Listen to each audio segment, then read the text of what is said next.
hurt because I can't believe, I'm more hurt. I can't believe that they had to go there. I don't know if this was premeditated. Did they plan this? And I could imagine how she felt to be standing there naked, and you got people videoing you. You got this big-ass girl, she, whatever the she is, trying to fight you. And then your best friend sitting there watching. Nobody jumped in to do anything.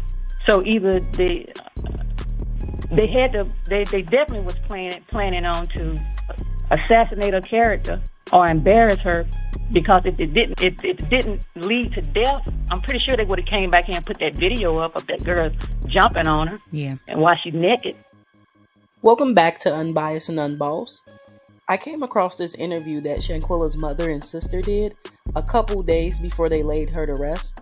They actually gave some details and insight into some information that I hadn't heard until this interview. So I'm going to let you hear it and come back and wrap up the video. As this story has made headlines all across the nation, and it's happened right here in our town of Charlotte, North Carolina. So, of course, you know, we had to reach out. I am honored to have the mother and sister of Shanquella Robinson on the line, Ms. Long and Ms. Robinson. Hello, how are you all doing? Good. How are you? Thank you so much for taking time out of your day to speak to all of our listeners about what is going on. There are a lot of different stories, so we want to be able to come to you all and get the facts. Can you all tell us, how did this start and what is going on when you first got this phone call? I was here watching TV and I got a call. I'm not sure of the time. It had to be about, 5:30, 6 o'clock over here in Charlotte. They stated that my sister wasn't feeling well. She had been throwing up.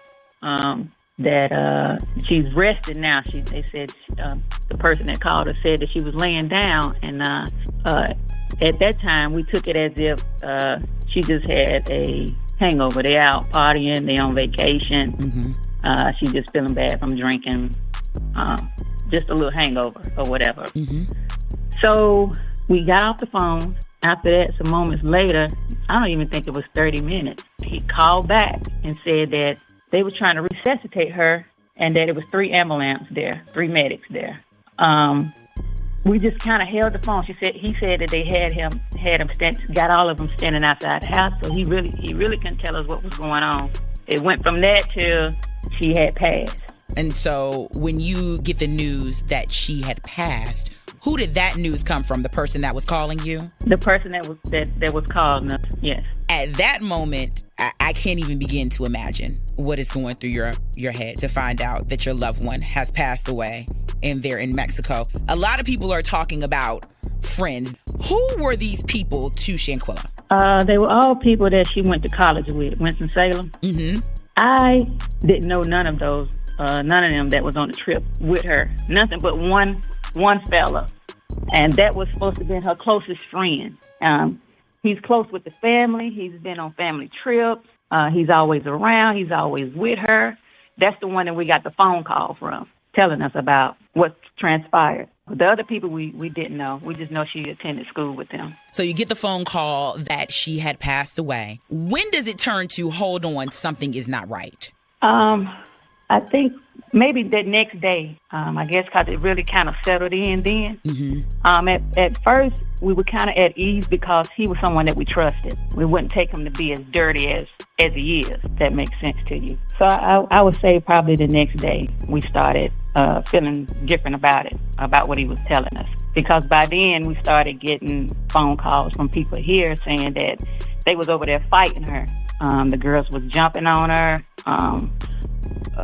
After getting that information, we questioned him, and he stuck to alcohol. He said that's what the medics told him. So eventually it went from alcohol till they was fighting her. When we asked him about the fighting, it went from alcohol to they wasn't fighting her. Nobody was fighting her. To they did fight her, but then he wasn't there. He wasn't in the room. He don't know nothing about the fight. When he got back, the fight was over with. But now we got a video that surfaced showing that they was fighting and showing that he's in the room, letting them, attack her. So let's talk about this video. Do you know who released this video to the public? I don't know who released the video. No. You received phone calls from other people saying that the girls that were on this trip were fighting Shanquella. So that leads me to believe that this video was sent out showing people in this fight. Way before we seen it. It's been out for days now. I mean, weeks. Well, weeks, yeah. We just now seeing it. So it's been out for a while, because I even had somebody inbox me saying that, telling me that video been out for a while. And it's got to be another part to the video that haven't surfaced yet, but I'm sure it's coming. So you see this video and you now see that the young man that has been calling you, telling you what's going on, that he has been lying, that he was actually in the room, he did witness the fight. Do you then reach back out to him? I tried calling him because I was livid. Mm-hmm. That video did something to me, because all of them, they standing there, and then my sister sleeps naked. So they had to wake her up out of sleep. As you can see, the girl that was attacking her had her pajamas on. So, and to see him in there and to know that, I immediately called him. But of course, he's not answering his phone. He's in the hiding now. So the last time that you talked to him was the next day after he told you that she had passed away? We talked to him for a couple of days, because he came over here to the house. Oh, wow. Every day. Yeah, he came here. And the girls came to the house, too. Two of the girls came to the house, and we asked them the same questions about the fighting part. Nobody, all of them denied. It was no fight. Nobody was fighting. I think they came home on a Monday or a Sunday or Monday, but the girls came. They all came maybe a Tuesday or Wednesday over here to the house. And I think later on that week is when we actually got the information from the coroners that her death had nothing to do with alcohol. Have you spoken to them since this video dropped? No. We hadn't spoken to them before the video. It was just that one time that they came by. Came over here, gave us hugs, you know?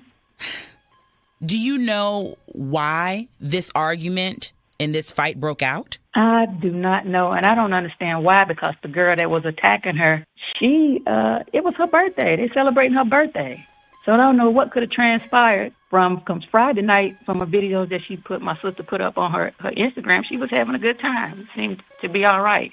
To that morning, that had to be Saturday morning, that they was in there fighting her. This girl stands about 6 feet, 6'1".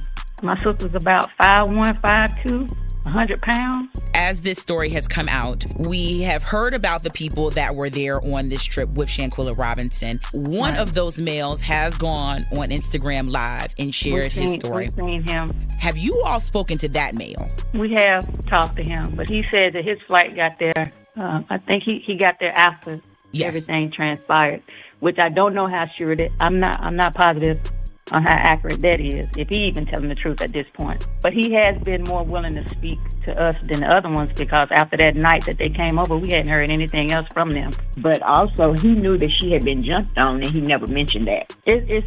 And what my mom mean by that, because she had a knot on her head, her eyes are swollen, her lips are split.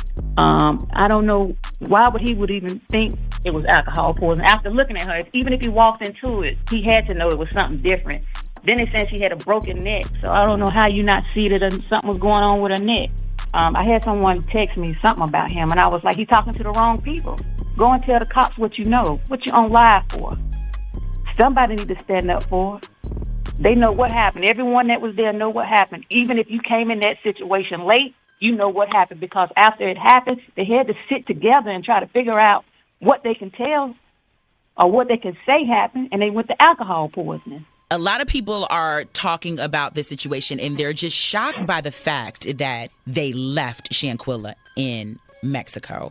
We're not too much sure about the timeline on that, because from what I'm thinking, I know they tried to come home early. Whether or not they did, I don't know.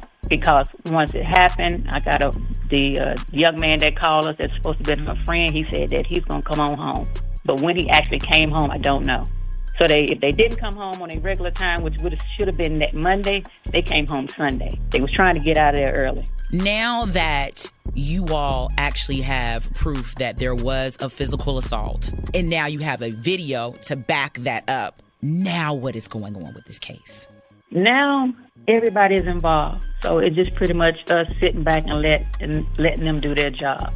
And and try to be patient about it. Now that we actually have a video of a physical assault, And now that it has been proven that there were lies about it, has there been any talk about making an arrest? They haven't spoken with us about that, but it's a couple people that we are scheduled to talk to coming up this following week. So I guess they'll just give us more information on it. But believe me, they're on it. I know that there are lots of posts on social media about making phone calls to different people and making sure that we stay on their necks about getting justice for your daughter and your sister. What is your message to the public, and what is it that you would like for us to do? Continue to do what they're doing.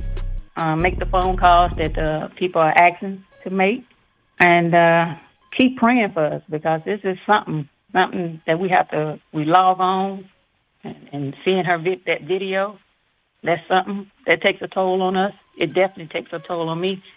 I'm going to have to actually delete the video, because every time I see it, I'm livid. I'm mad about it. And I'm sitting there thinking, I'm wishing I was there with her. I'm hurt. I'm hurt because I can't believe. I'm more hurt. I can't believe that they had to go there. I don't know if this was premeditated. Did they plan this? And I could imagine how she felt to be standing there naked, and you got people videoing you. You got this big-ass girl, she, whatever the she is, trying to fight you. And then your best friend sitting there watching. Nobody jumped in to do anything. So either they definitely was planning on to assassinate her character or embarrass her, because if it didn't lead to death, I'm pretty sure they would have came back here and put that video up of that girl jumping on her. Yeah. And while she's naked. Is there anything that you all have heard about this case and you're like, that is absolutely not true? No, I haven't heard anything. Okay. Everything's been pretty much accurate except the alcohol. At first it was alcohol. And even everything about her, everything's been positive, which that is true. So, no. With that being said, I think it's important hearing from her mother and her sister that you all tell people about Shanquella and the type of person that she was. Sweet, kind-hearted, intelligent, business-driven. She was beautiful inside and out. I mean, I don't think there's nobody right now can tell you anything negative about her. Positive individual, respectful, everything good that you can say that was her. I didn't know the night before she was murdered, they were celebrating either Dejahnae or Winter's birthday. I assume the attacker is one of them based on what everybody has been reporting, but we know that some people's information isn't reliable. I also didn't know that Shanquella was that small.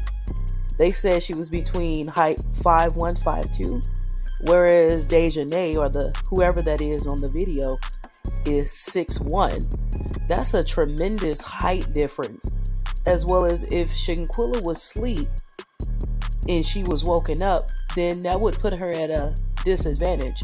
Not to mention that she was unclothed. She didn't have one friend in that room. Wow. Rest in peace, Shanquella. Justice for Shanquella Robinson.